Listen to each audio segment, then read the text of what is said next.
उत्तराखंड में यूसीसी लागू हो गया, अब लागू होगा हिंदुस्तान में। जी हां, एक इंटरव्यू के दौरान अमित शाह जी ने कहा कि हम यूसीसी को पूरे देश में लागू करेंगे।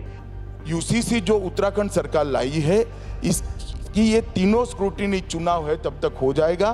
तो चुनाव के बाद सभी राज्य भी विचार करेंगे और बाकी लोग भी विचार करेंगे और पूरे देश में होगा। क्या जरूरत है आपको यूसीसी लागू करने की? तो उन्होंने साफ तौर पर कहा कि यूसीसी सामाजिक मांग है, लोकतंत्र की एक सामाजिक मांग है।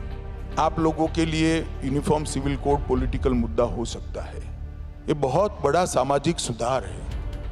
ये लोकतंत्र की बेसिक मांग है कि देश के अंदर किसी भी धर्म के आधार पर कानून नहीं होनी चाहिए।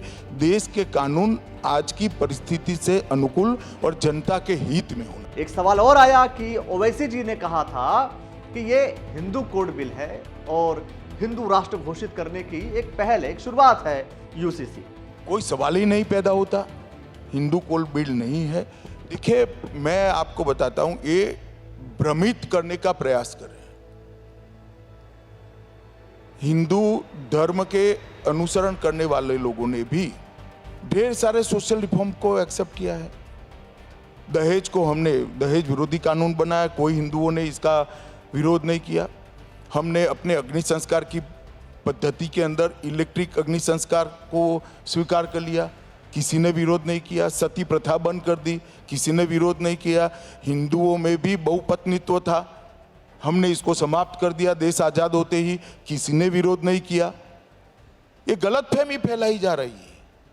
तो यूसीसी उत्तराखंड में लागू हुआ तो उसको क्या बेस माना जा रहा था? सवाल यह है, क्या इसी का बेस दिया जाएगा कि उत्तराखंड में लागू हुआ, किसी ने विरोध नहीं किया तो पूरे देश में लागू किया जा सकता है?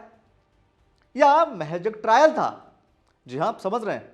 क्या एक जैसे पायलट स्टडी होती है, पायलट प्रोजेक्ट होते हैं, क्या ये पायलट स्टडी था कि उत्तराखंड में लागू करो, फिर देखो उसका विरोध होता है, नहीं होता है, समर्थन देते हैं लोग, क्या होता है, उसके आधार पर आप अदर स्टेट्स में और सेंटर पास कर सकती है।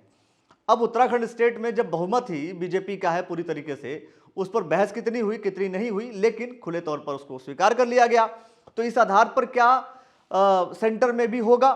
एक ट्रायल था, क्योंकि यहां पर आप ये देखिए, यहां पर जब कई कांग्रेस के नेताओं ने कहा कि ये सिर्फ एक मैरिज एक्ट है, हिंदू एक्ट है, हिंदू बिल है, इस तरीके की बातें की गई, लेकिन अपोज में खुल करके इसका अपोज करने का काम किसी पार्टी ने नहीं किया, किसी संगठन ने नहीं किया।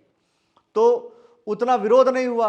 जब विरोध नहीं हुआ तो इसका मतलब स्वीकार है, और जब स्वीकार है तो पूरे देश को स्वीकार हो सकता है। क्या यह महज ट्रायल था? सवाल यही।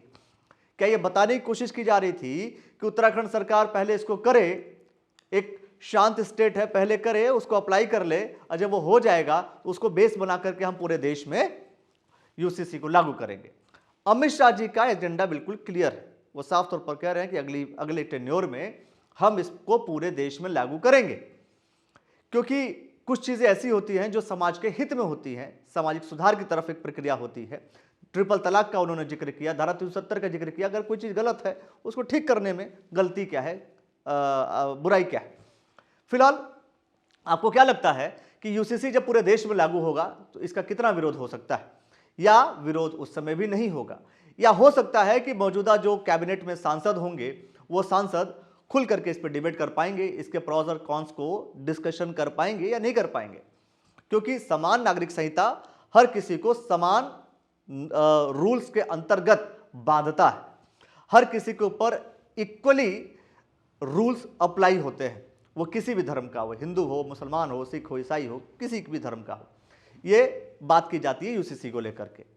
आपको क्या लगता है कि अगर ये यूसीसी लागू होता है तो ये कितना बेहतर देश के लिए रहेगा? ये कमेंट सेक्शन में अपनी प्रतिक्रिया जरूर दे दीजिए। लेकिन उत्तराखंड के धामी सरकार का जिक्र पूरे देश में इस बात को लेकर के हो रहा है कि उत्तराखंड की धामी सरकार ने यूसीसी को लागू करा दिया। फिलहाल इस पूरे विषय को लेकर के आप क्या कुछ कहना चाहते हैं? कमेंट सेक्शन में प्रतिक्रिया जरूर दे दीजिए और देखते रहिए द न्यूज़ वाला नेटवर्क।